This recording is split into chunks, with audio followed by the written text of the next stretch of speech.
I'm here at a very luxurious looking, inviting, I don't know, cushion room or what. Why don't you tell me what you are and what this is about? We're Stamford Manor, and what we do is we host civil unions. We do all-inclusive civil union packages, and what you're seeing here is an example of what one of the packages could be like. We call this the fantasy package, where a couple might opt to have a big ceremony with a very distinctive themed reception. And we work in partnership with a couple other businesses, a company called Props for Today, who does the build-out of theme events like this. They do corporate events and parties and all sorts of neat things, movie, TV sets. So then when people would come in and say, I like those lights or I like this cushion, you would design the room according to their likes and then rent these things to use while their event is going on? Well, with Props for Today, one of our partner companies, yes, they would do that. They're a great company to work with. And at Stamford Manor, when we do our all-inclusive civil union packages, some people opt for this sort of theme as well. And we work with all our couples to give them what they want. I know that some people can spend $1 million on a wedding and other people run to Las Vegas and spend $50 at a Justice of the Peace. Give me a random range, like what would be a sort of a budget accommodation for your civil union ceremony, and where are you located? Our business is based in New York City. Yeah. The Manor, Stamford Manor, is based in Stamford, Vermont, where you can legally do civil unions. We have a website called stamfordmanor.net, STAMFORDMANOR.net, and it has examples of all of our different packages. We have a simple elopement package, which is a very all-inclusive package where we do all the legal work and everything for a couple. That's $19.50. That's for a weekend or a week or what? That's for a weekday stay over where we do dinner. We do a very luxurious dinner. We do a breakfast. We do the ceremony. We do all the legal planning. And the legal planning, that's a very important thing, especially if you're coming from out of state. Aren't you supposed to be a resident of Vermont or something to get married in Vermont, or you have to go there and stay for a few months to get divorced? Is that it?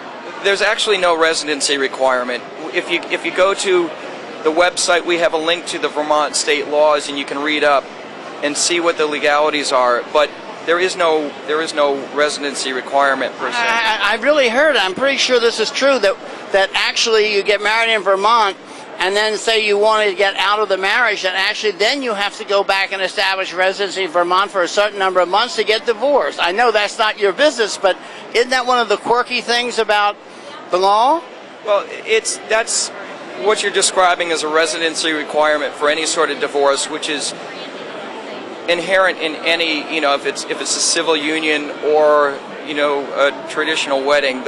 Well, that's a couple that wants to be together should be together, and the concept of a civil union helps a couple to be that much closer, but more importantly, from the perspective of a lot of couples who have wanted to do this for a long time, the union is a great opportunity for a couple to legally join for a lot of very important reasons. For example, custody, estate. You ever have things where they come there to adopt each other's children or get involved in those issues about co-parenting? People say two same-sex couples two women are getting, lesbians are getting married, each of them has a child. Is that possible in Vermont, where then they would become the parents of the two children?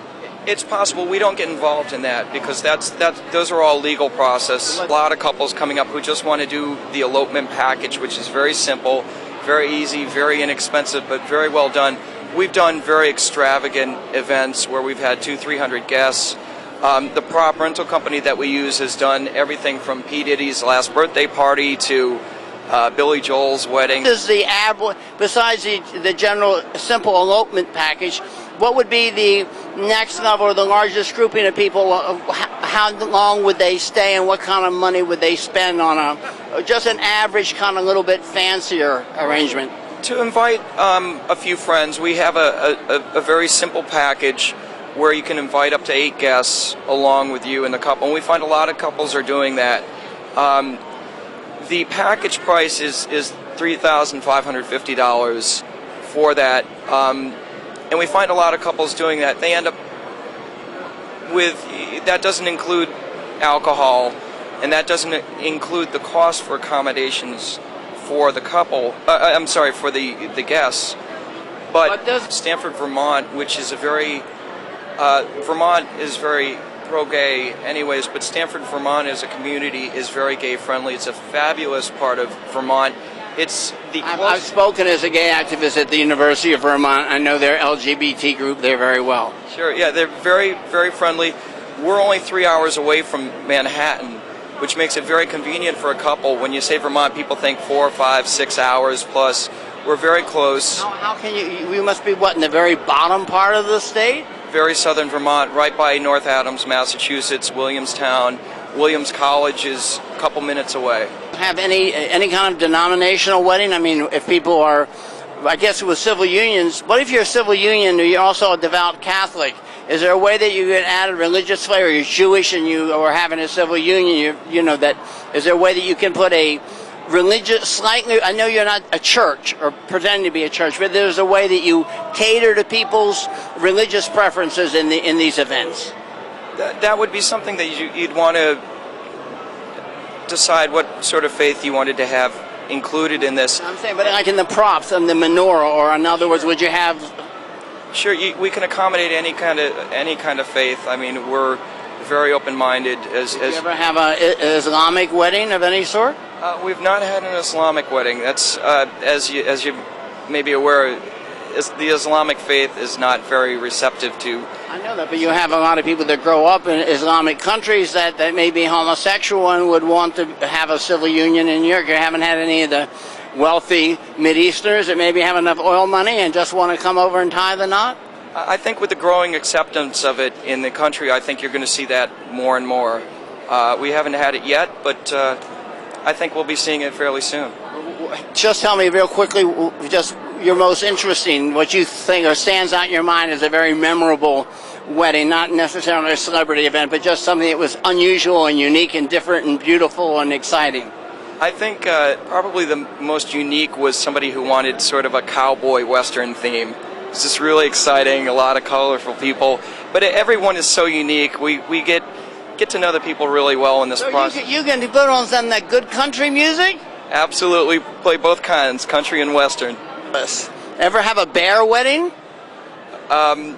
Yes, we've had quite a few actually. And what kind of decor do bears use? Everybody's got different tastes. We've had one that decorated all in white leather. We've had one that was all in black. We've had a black leather wedding. We've had everything. We can, because of our relationships with our business partners, we can execute just about anything anybody can dream of. Sure. We have a lot of pictures up on the website as well of different themes that we've done, and there's a lot of very colorful ones. Obviously, as I said before, we ask everybody's permission. Well, I, for one, can't wait to get home and check out all the options of the wedding. And then all I have to do is find the proper bride. Thank you very much.